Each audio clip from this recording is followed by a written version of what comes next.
Welcome to Creamer Media's Polity. I'm Brad Doubleman.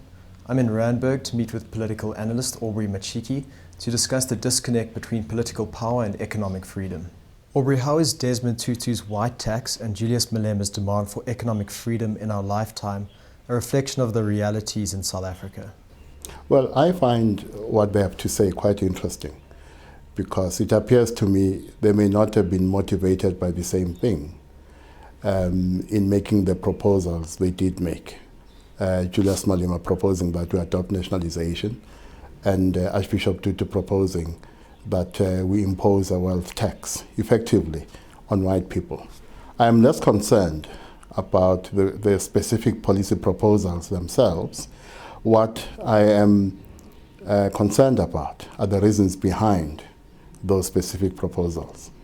It seems to me the Archbishop, and to some extent Julius Malema, are saying that since 1994, very little has changed in the social and economic lives of those who were oppressed during apartheid. And secondly, it seems to me they are suggesting that as far as the reconciliation project is concerned, there's still a gap between what needs to be achieved and current reality. And therefore they seem to be suggesting that those who benefited from apartheid have not come to the table in a sufficient manner. You are critical of what you call the forget the past and get on with it brigade.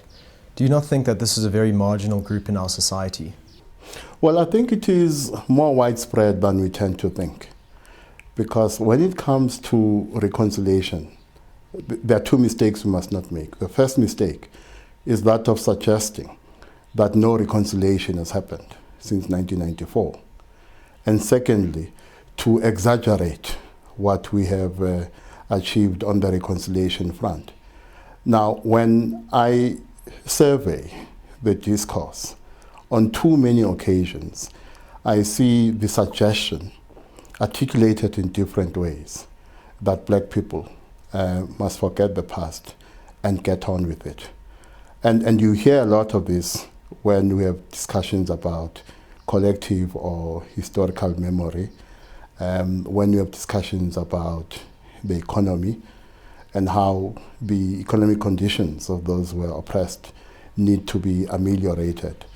Now, reconciliation is not going to be easy, and some of the conversations we're going to have are going to be quite hard and quite difficult, but it is conversations we must have nonetheless.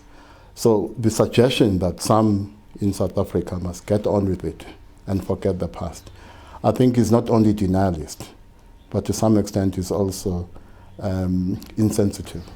You say that one of the major problems is the lack of reciprocation for those who benefited from apartheid-era policies. How viable is it to correct it in post-apartheid South Africa? Well, first of all, the problem to me seems to be very basic. That those who were oppressed and those who benefited from apartheid still do not know one another. Now, research tells us that more than 50% of South Africans do not socialize with a person of another race outside work, which means that South Africans, we do not know one another.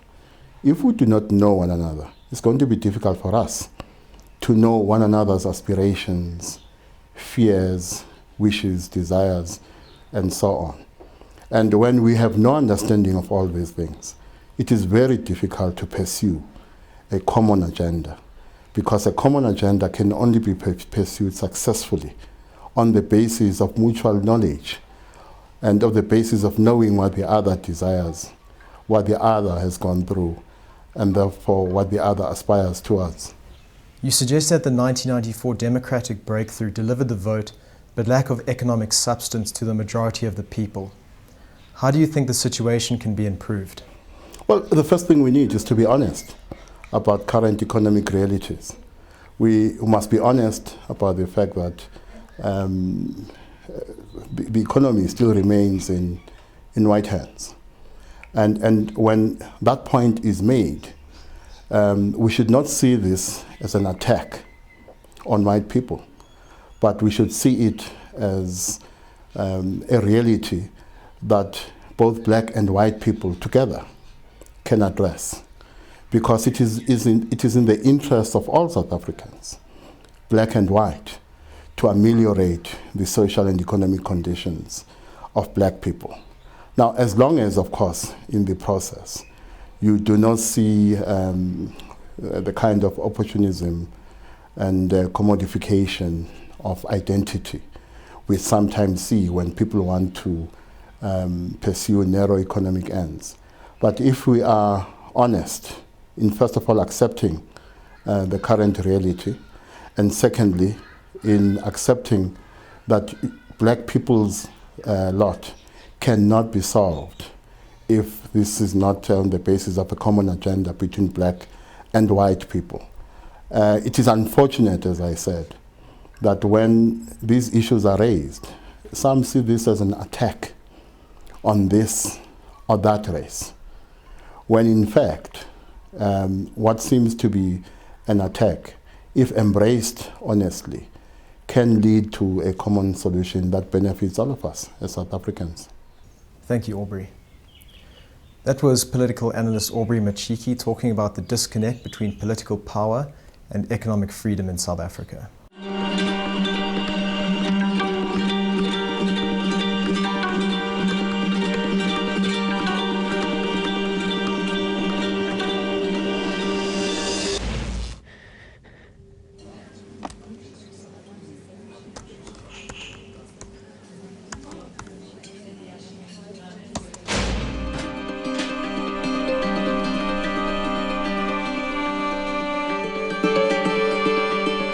Donate now and give 15 Rand a month. SMS JOIN to 41486.